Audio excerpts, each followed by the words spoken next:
ஒரே தாய்க்கு ஒரே ஆம்பளையா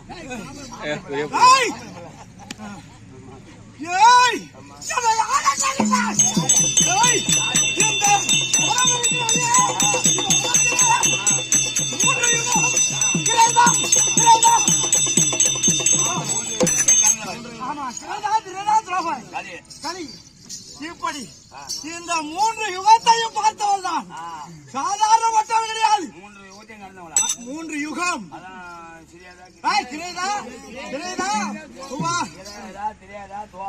ஆமா 3 யுகத்தையும் என் கண்ணால் பார்த்தவள்.